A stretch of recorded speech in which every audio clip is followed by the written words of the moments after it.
Selamat siang Volley saya akan memberikan informasi terbaru seputar Liga Voli Korea dan juga Megawati Hanyasri yang saat ini sudah memperkuat Respak di musim keduanya berkarir di Liga Voli Korea.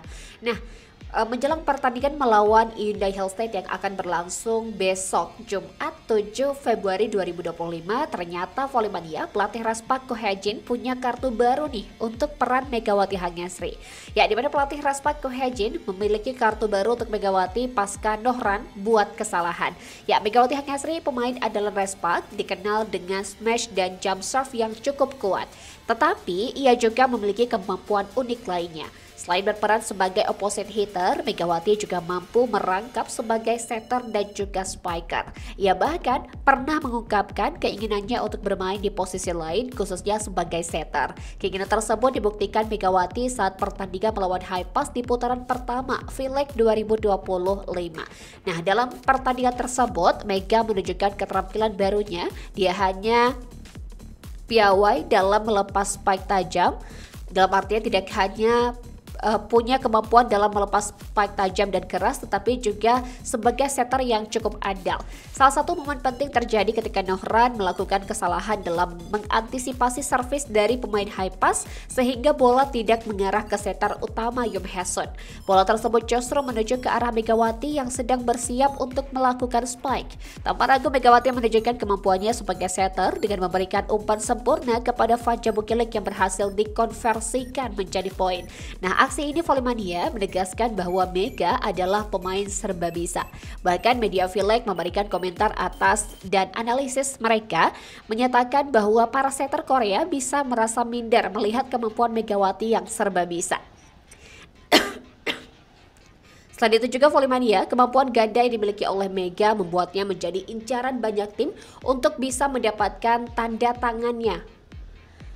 Nah, salah satu media Korea Selatan SBS Sport menyoroti Mega memperlihatkan kemampuan terbarunya di mana ia mampu mengirimkan umpan dengan tepat untuk Bukilik dan ini adalah kartu baru yang dimiliki oleh Ko Hae-jin. Pernyataan ini menunjukkan bahwa pelatih Ko Hae-jin memiliki strategi tambahan dengan memanfaatkan kemampuan Megawati sebagai setter.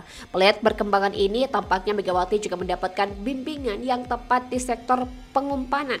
Yum Hae-sun yang dinobatkan sebagai salah satu dari 7 pemain terbaik sepanjang masa oleh Kovo mungkin berperan dalam membantu Megawati mengasah keterampilannya sebagai setter. Pilihan Megawati untuk bergabung dengan Respak juga tampaknya sangat tepat Volley karena ia dikelilingi oleh pelatih dan pemain dengan keahlian khusus dan hal ini tentu akan sangat berguna bagi Mega untuk mengembangkan kemampuannya lebih lanjut di musim-musim mendatang. Nah, karena selanjutnya juga kita tahu Volley bahwa Respak akan kembali melakoni laga lanjutan di putaran kelima dan akan berhadapan dengan sang juara bertahan yaitu Hyundai Hellstate. Pertandingan tersebut akan digelar pada besok Jumat 7 Februari 2025. Di laga besok tentunya akan menjadi kesempatan besar bagi Mega dan juga timnya untuk bisa meraih kemenangan setelah mereka menelan 2 kekalahan beruntun dari Pink Spider di akhir putaran keempat dan di awal putaran kelima. Dan besok adalah pertandingan kedua bagi Megawati di putaran kelima ini. Artinya Megawati hanya menyisakan sekitar 11 pertandingan lagi untuk menutup fase reguler Liga Voli Korea. Artinya jika Megawati dan kolega mampu menyelesaikan 11 laga sisa dengan kemenangan, bukan tidak mungkin mereka akan menjadi pemuncak klasemen Liga Voli Korea. Karena kalau kita lihat dari segi klasemen sementara ya Volley bahwa saat ini tim Megawati Hanyasri itu masih tertahan di posisi ketiga usai mereka kembali menelan kekalahan ketika bersua dengan Pink Spider. Dan saat ini di posisi puncak klasemen itu masih dihuni oleh Pink Spider dengan total raihan 58 poin. Di mana hari ini mereka juga akan kembali bertanding ke kandang Haipas pada pukul 17 waktu Indonesia bagian Barat. Bukan tidak mungkin hari ini Pink Spider juga akan kembali unjuk taji dan bisa mengamankan poin penuh di laga hari ini. Nah, kemudian di posisi kedua klasemen itu ada Hyundai Hellstate 53 poin, jaraknya hanya 5 poin saja dari pemuncak klasemen. Kemudian di posisi ketiga itu masih dihuni oleh Respak dengan 47 poin dan kali ini selisih mereka dengan Hyundai Hellstate hanya berjarak 6 poin saja dan juga dengan sang pemuncak klasmen itu mereka berjarak sekitar 11 poin. Kemudian di posisi keempat itu ada Hwaseong IBK Altos yang saat ini masih berjarak 10 poin dari Respak dengan total 37 poin saat ini, tapi mereka masih punya peluang besar untuk bisa memepet keunggulan dari Respak Volley-Mania. Kemudian setelah Hwaseong IBK Altos itu di posisi kelima ada Gwangju AI Pepper Savingba yang mereka baru saja berhasil meraih kemenangan tipis 3-2 ketika bersua dengan GS Caltex di laga kemarin. Dan saat ini poin mereka adalah 27 poin, selisih 10 poin juga dengan Hwaseong IBK Altos. Kemudian ada Hypas yang hari ini akan bertanding melawan sang pemuncak klasmen dengan total raihan 26 poin, berjarak 1 poin saja dari AI Peppers. Dan di posisi juru kunci itu ada GS Caltex dengan total raihan saat ini adalah 19 poin.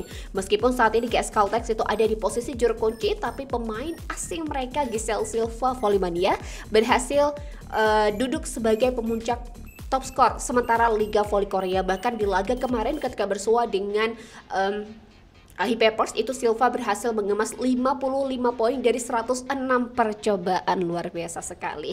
Dan ada kontroversial juga yang terjadi atau keputusan kontroversial juga yang terjadi di mana keputusan itu diambil oleh pelatih GS Caltex sendiri yaitu Lee Young Tak di laga ketika GS Caltex berhadapan dengan AI Peppers kemarin. Dan keputusan itu juga yang membuat akhirnya GS Caltex gagal meraih kemenangan.